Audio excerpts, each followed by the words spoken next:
Hi, I'm Jonathan here at Martin Lynch & Sons, and this week we've got an instructional video of how to install the brand new MyDEL leg pegs on the FT818 or 817 if you've still got an 817. So before we start, I'm just going to say apologies for any banging, clanging, drilling you may hear in the background. Some scaffolding put on the back of the building. I'm having some new gutters installed here at Martin Lynch & Sons. But let's get into the installation of the leg pegs on the FT818. We have an 818 here. Same thing applies though if you're using an 817 as exactly the same installation process. So first thing to do is we're going to just get all the bits out of the bag and have a quick look. So be a little bit careful, make sure you do get all the bits out. When I was had a look at this earlier on, there was one little clear washer that did not want to come out of the bag, and I didn't realise until I was sort of looking through and counting all the parts. So that bag is definitely empty. So we've got the two legs themselves. We've got 4 little rubber feet which are used right at the end of the install process, and then we've got 4 little screws. You can probably see those, 4 of those little screws. I'm going to pop those bits down. There we go. So yeah, we've got 4 of those tiny little screws which are used to install them. Then we've got 4 of these stainless steel washers, which are very important. I'll show you why later. The camera might focus. There we go. So we've got those as well. Then we've got 2 types of plastic washer, and these are crucial you get the right ones in the right place. And I'll show you where they need to go. But you've got a thin washer as well as a thicker washer. So what I tend to do is to split them off into little groups. So I've got my 2 thin ones there. I've got my 4 thick plastic washers there.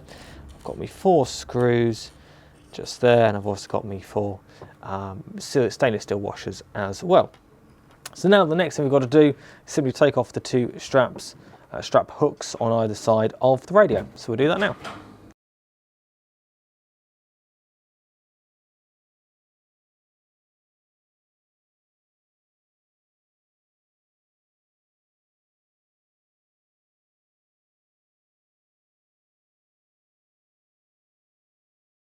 So there you go, we've taken off both the side panels, and we've got our 4 screws that came with the radio. And what we're going to do is going to pop those just into the plastic bag that everything came with, just to keep them safe. And I suggest you do the same. Maybe pop them in the box that the radio came with, just so you know that you can pop them to one side, keep them safe if ever you want to take the legs off the radio for whatever reason. So I'm going to pop those just off to one side.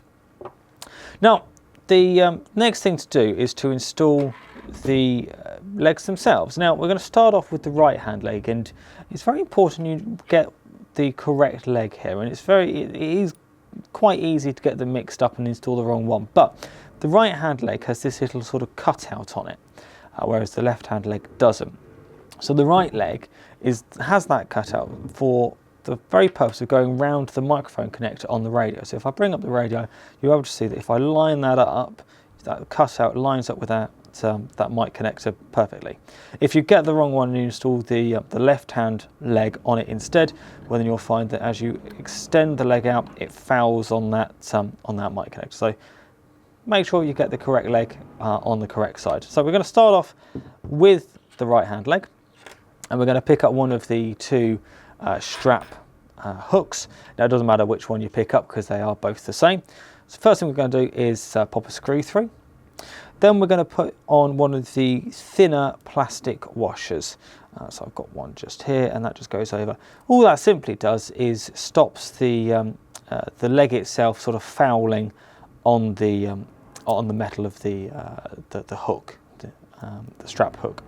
Then we're going to put the leg on. Then we're going to go for one of the thicker plastic washers. That's going to go on just like that, and that's the bottom one done.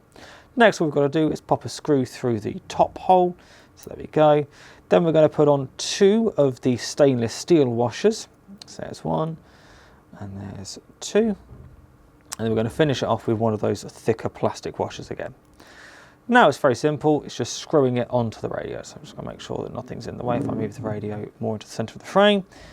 And as you're screwing it in, you don't want to screw it too tightly. You don't want it to really sort of yank it on there. You just want it to be nice and sort of tight, so it's not going to come loose, but not too tight that it feels like it's very hard to move the leg itself. It's also important to not do one screw up more than the other as you're screwing it in. So take your time, do it so it's just got a little bit of resistance, and that way you'll know that the leg itself will easily move, but it's not going to be causing any damage there. So now we've done one side. That was very easy. We're going to do the second side. So again, we're going to pick up the second strap hook. We're going to pick up the screw, and again, I always do the bottom one first. I don't know why, it's just what I tend to do. Then it's a case of putting on the leg, and it goes on just like that. It's very easy to know you want this sort of flat side to be on the bottom of the radio. So if you imagine that you've got the flat side on the bottom of the radio, that way it will work.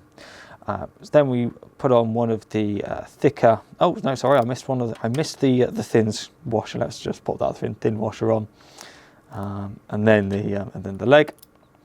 Then we're going to put on that thick washer, and that's going on just like that. Then we're going to pop on the top screw. Then we're going to do the 2 stainless steel washers. So that's 1, and that's 2. Then we're going to go for that thick washer, that thick plastic washer again. So that just holds it, and it's quite nice. Those sort of plastic washers, they have a little bit of friction to them, so everything sort of stays on there as you're screwing it on, which is nice and helpful when you're installing it. Then it's just a case of, once again, screwing it in. So I'm just going to do that top screw. Let's move into the centre of the frame for Henry, because otherwise he'll shout at me when he's editing. I'm going to do that bottom screw. Again, not doing one up really more than another. If you do one up far tight, you'll find it very difficult to screw in the other screw. So take your time with it. You want it just to have that nice bit of resistance, but not being overly tight, as I say. Then you'll find that you get that nice action. So there you go, that's both legs installed. And if I was to set it down, possibly can't see, but there's a nice gap, lifts up the front of the radio for a far better operating experience.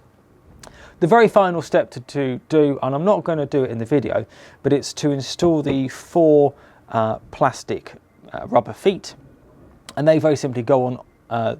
The suggested positions for them are, actually this 817 has the original feet, but we want there, 1 there, and then 2 on this very back portion here. You can see at the back of the radio, it sort of slants down, so it's suggested that you put the little 2 of the feet just there and just there on that slant, and that will make sure it keep the back of the radio just up a little bit, so you can easily get a PL259 into that SO239. And it really is as simple as that. If you wanted to take them off, it's very easy to do. Just do the whole thing in reverse, and that's why we kept on to the original screws. Of course, any questions, you can drop us an email at sales@hamradio.co.uk. And of course, if you need to, you can rewind the video and watch me do it all over again. I will do it as many times as you need me to. Until next time, bye-bye.